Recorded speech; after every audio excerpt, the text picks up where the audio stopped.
একজন না, এবার তিনজন টাইগার ক্রিকেটারের দিকে নজর দিয়েছে আইপিএল এর ফ্র্যাঞ্চাইজি কলকাতা নাইট রাইডার্স। সেখান থেকে এক বাংলাদেশি বোলারকে নিতে চাচ্ছে বর্তমান চ্যাম্পিয়নরা। এমন খবরই প্রকাশ করেছে দেশটির জনপ্রিয় sports news portal one cricket. কলকাতার স্কোয়াডে থাকা প্রোটিয়া পেসার এনরিক নরকিয়ার ইনজুরির কারণে নতুন পেসার খুঁজছে ফ্র্যাঞ্চাইজিটি। সেখানে 3 টাইগার বোলারের দিকে নজর দিয়েছে তারা। আইপিএল এর বাকি আর মাত্র 2 সপ্তাহের মতো। এর আগ মুহূর্তে টুর্নামেন্টের দলগুলোতে পড়েছে ইনজুরির হিড়িক। তার মধ্যে অন্যতম নাম এনরিক নরকিয়া। চলমান চ্যাম্পিয়ন্স ট্রফির ঠিক আগ মুহূর্তে চোট পেয়েছেন এই স্পিড স্টার। এর কারণে খেলতে পারছেন না বৈশ্বিক আসরটি। এমনকি শোনা যাচ্ছে ইন্ডিয়ান প্রিমিয়ার লিগের সময়ও আনফিট থাকতে পারেন তিনি। তাই তার দল কলকাতা নাইট রাইডার্স চিন্তায় পড়ে নতুন বোলার খোঁজ করছে। সেই তালিকায় রেখেছে 3 বাংলাদেশিকে। আর এমন খবর প্রকাশ করেছেন ভারতের জনপ্রিয় ক্রিকেট ভিত্তিক পোর্টাল ওয়ান ক্রিকেট।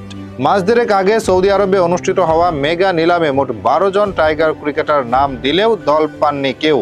এমনকি সাম্প্রতিক সময়ে বল হাতে আলো ছড়ানো পেসারদেরও আমলে নেয়নি কোনো ফ্র্যাঞ্চাইজি। তবে এবার বিপদে পড়ে বাংলাদেশি ক্রিকেটারদের দিকে ঝুঁকছে শাহরুখ খান। ওয়ান ক্রিকেটের ওই রিপোর্টের ভাষ্যমতে এনরিক নরকিয়ার পরিবর্তে যেই 3 টাইগার ক্রিকেটারের নাম বিবেচনা করছে কলকাতা নাইট রাইডার্স, তার প্রথমজন হলেন cutter master Mustafizur Rahman. IPL এ নিয়মিত মুখ তার। এবার আসরে ডাক না পেলেও 2016 থেকে এখনো পর্যন্ত মোট 5টি দলের হয়ে 57 ম্যাচ খেলার অভিজ্ঞতা আছে ফিজের। টুর্নামেন্টের সবশেষ মৌসুমে চেন্নাই সুপার কিংসের জার্সি গায়ে অসাধারণ নৈপুণ্য দেখিয়েছেন এই বাঁহাতি। মাত্র 9 ম্যাচ খেলে পকেটে ঢুকিয়েছিলেন 13 উইকেট। তাছাড়া ইডেন গার্ডেনে তার কার্যকরী স্লোয়ার এবং ভ্যারিয়েশন সমৃদ্ধ বোলার হওয়াতে তাকে নিয়ে সবচেয়ে বেশি ভাবছে কেকেআর। নিলামের বাইরে থেকে তাকে নিতে হলে দিতে হবে 2 কোটি ভারতীয় মুদ্রা। তার পাশাপাশি কলকাতার নজরে আছেন লেগ স্পিনার রিশাদ হোসেন।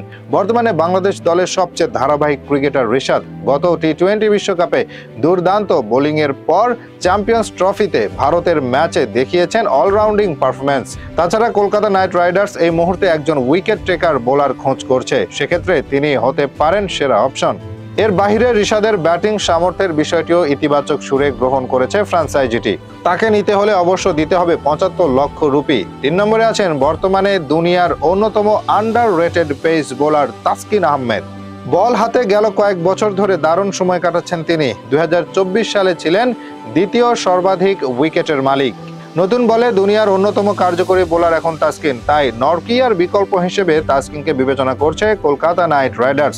তাকে নিতে হলে অবশ্য খরচ করতে হবে ভিত্তিমূল্য অনুযায়ী 1 কোটি রুপি। যদিও আইপিএলে এর আগেও 3 বার ডাক পেয়েছিলেন তাসকিন, তবে আন্তর্জাতিক শিডিউলের কারণে যেতে পারেননি। সবশেষে এখন দেখার পালা এখান থেকে কাকে শেষ পর্যন্ত অন্তর্ভুক্ত করে কলকাতা ফ্র্যাঞ্চাইজি।